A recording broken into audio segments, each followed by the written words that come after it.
In color, the continuing story of Peyton Place.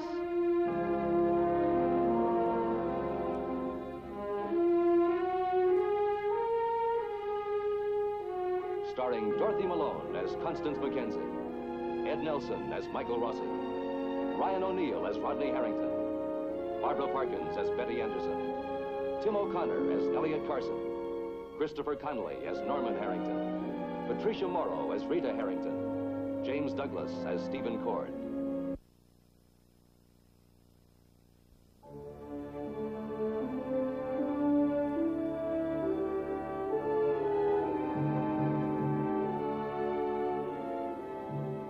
Ever since his daughter Allison disappeared, without a word, without a trace, Elliot Carson has blamed himself for her strange disappearance. But now Elliot feels he has proof of the real reason Allison ran away. Proof that sends him to Rodney Harrington.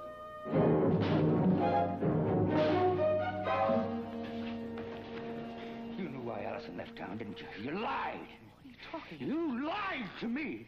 You knew she was pregnant when she left town, didn't you? Here, just read that.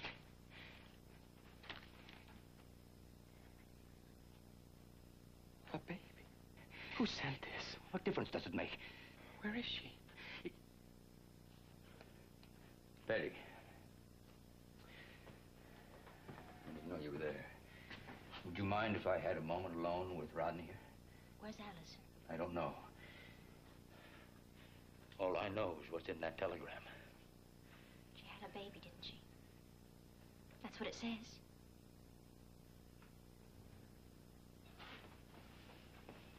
Tell me the truth. You knew Allison was pregnant when she left town, didn't you? She had a baby. Alone. Can you imagine what she went through?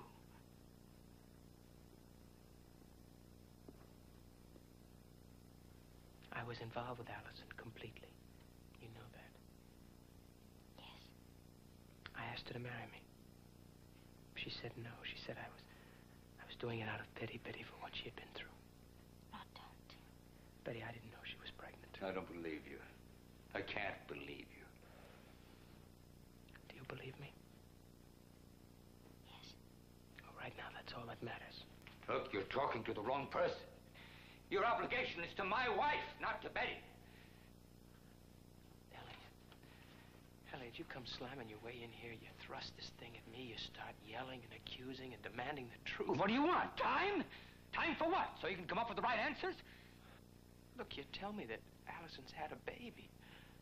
Well, that means that I'm the father. Will you give me a chance to sort things out? Why didn't you come to me then? Why didn't you tell me the truth? Do you realize what you've done? Yes, I do. I do. But I don't know what else to tell you, except to say... I'm sorry. Well, Rod, that's all right then, as long as you apologize. A quick handshake and there's nothing more between us.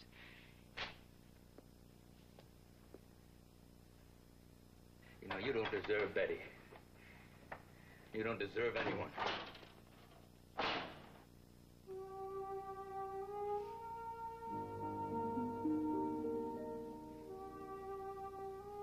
Wait a minute. No, I have to go. Thank you. For what? He wasn't fair.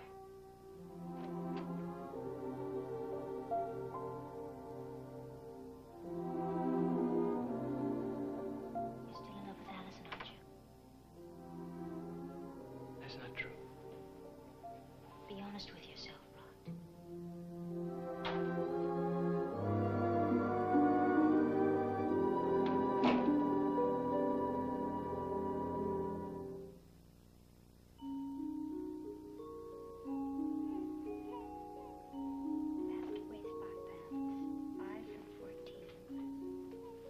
Kelly, she gained 5 ounces.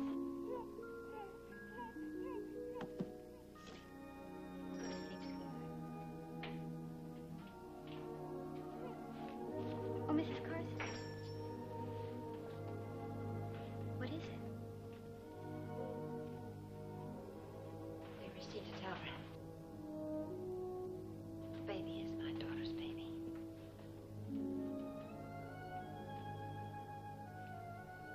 I knew it was just a matter of time before it was confirmed. through so much. But we had to. I understand. We owe you so much. No, you don't. If I had been more intelligent, done it with more cool, I could have handled it better. How? I don't know, but I could have done it more simply. You've really grown to love the baby, haven't you? Very much. Are you going to take Kelly with you? When, now? What's the use of waiting if it's going to happen anyway? I mean, you said that you and Mr. Carson had made up your mind that you wanted her. But there are things we should know first. Well, you already know that it's Allison's baby. The birth certificate will just be a formality. When do you expect it? In a few days, they mail it right away, but I meant there are things we should know about the baby. What things? Oh, her routine. You know, doing the same thing at the same time every day gives a child a sense of security. Mrs. Carson, Kelly hasn't had that kind of security. She napped when there was a place for her to nap, and she ate whatever I had to give her. Hungry good babies aren't that choosy. Oh, Jill. I did my best, Mrs. Carson. I know you did. But it just wasn't enough.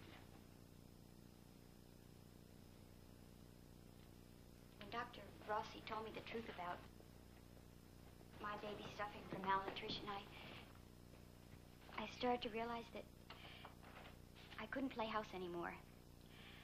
I had to face the fact that she couldn't live on love. Babies need vitamins and milk and a regular bedtime. Like you said, a routine. She belonged with you, in the kind of home that you and your husband could give her. And I couldn't. You've really become attached to Kelly. From the beginning. I know how hard this is for you. And there's no need for me to make it any harder. I mean, no sense in just snatching her from you like this. What are you saying? The birth certificate will take a few days, and then by the time we file guardianship papers, that'll be a little while, and why don't you keep her until then? Whatever. Right. We'll let it go at that, then. We're so grateful for everything you've done for our granddaughter. If Mr. Carson and I can ever do anything to help you. I don't want any favors or rewards. What I did for Kelly. Not for anybody else. Just for Kelly. Well, we would like to show our gratitude in some way. You think about it, huh?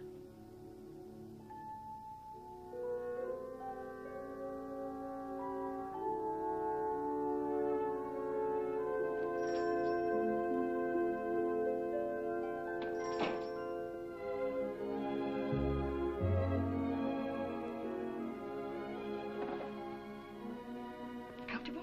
Mm-hmm. Good. You want to get raised or lowered or anything? No, I'm fine. What's that? Well, it's electric buttons. You press them, and you can go up and down or do whatever you want to do without me around. Isn't that sort of expensive? A couple extra dollars a week. But it's worth every penny of it. Anything that'll save me a hassle. Absolutely. You know, that was a silly thing, my using that psychedelic cloth to cover the baby's bassinet. Rita, I had Rod take it back to the Carsons. Fine, we don't have any use for it. I just meant about the cloth. Why? I thought it was kind of wild. Too wild for nursery, but it would have made a great dress. Don't, Rita. Don't what? As a matter of fact, when I get back on my feet, I'm going to go out and see if I can find some material in the same pattern. Then I am going to make myself a dress. And then you know what? What? You're going to take me dancing. Will you? Sure. We'll do whatever you want to do. I got rid of all the baby clothes, too. Did you? I'm glad. If we're going to start a new life, we don't want anything to remind us of the old one. We're going to be two new people. We're going to change so much nobody will know us. What's wrong with the old Norman, Rita? I thought they had it made. So did I. Till you made me realize that we were turning into a couple of middle-aged old fuddy-duddies before we were even old enough to vote. I made you. Yeah, when you lectured me about starting a new life. Oh, I didn't mean that. Norm, I couldn't agree with you more. Think, when was the last time you took me dancing?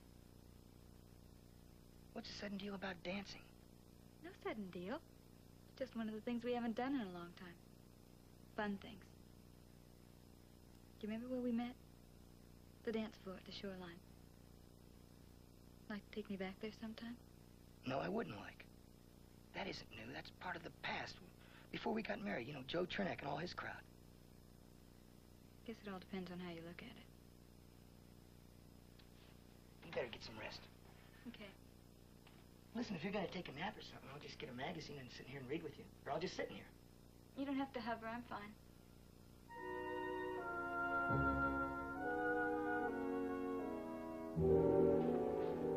There he is, Mama's Dottore, with 2 golden hands. What is this? Something important? They said you wanted to see me the minute I got out of surgery. Yeah, I got a couple questions. Any trouble? No way. All right, look, I'm gonna have to change. I'm late for my rounds already. If you don't mind, can I wait till I get home? I can wait forever if you want it that way.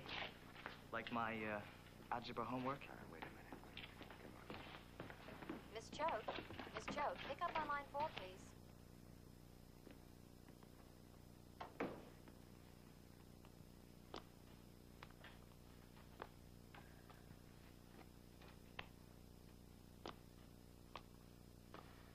All right, what is it? I ran into an old girlfriend from home. You know her. Her kid was in your hospital. Jill Smith? The girl you were staring at in the square last night? Yeah. You say you know from whom? You also know Kelly? That's a little girl. Oh, the baby. No, that's something new. Jill claims it isn't hers. Claims? Well, do you have any reason to think otherwise? No, like I said, that since my time.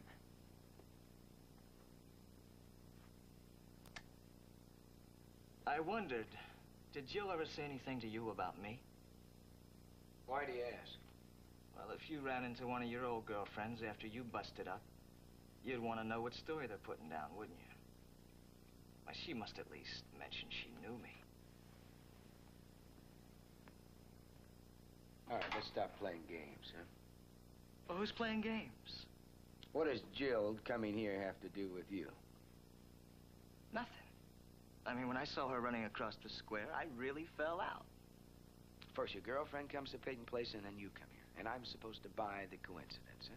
My ex-girlfriend. Then why are you so worried about her? Who says I'm worried? Dottore. If you're not worried about it, then why were you cooling your heels off in the lobby waiting for me to come back out of surgery, huh? You lied to me, didn't you? I mean, the big story you made up about not being able to stay there with your sister and not being able to stay under the same roof with the woman that's hovering over you all the time. Look, I'm too big to be tied to Lisa's apron strings. I wanted to be on my own. So you come straight here to me, huh? Come on, tell me the rest of it, will you? I already did. I told you I wanted to break loose from the gang I grew up with. Make a clean break. Sure, the big bad boys that always got you in trouble. All right, what kind of trouble are you in now? I haven't done anything. You know you're on probation with me, don't you? Yeah. Come on, Joey. Let's have it. All of it. If there's any more, tell me now. Well, all I want to do is help you. I don't want to find out later you've been conning. Look, I said I haven't done anything. Who are you, my brother, or some cop looking to make a bust? I mean, I expect the heat to go strictly on my past record. But you said you'd give me a chance. All right, you're gonna get your chance. But you better make good on it. Because it's not...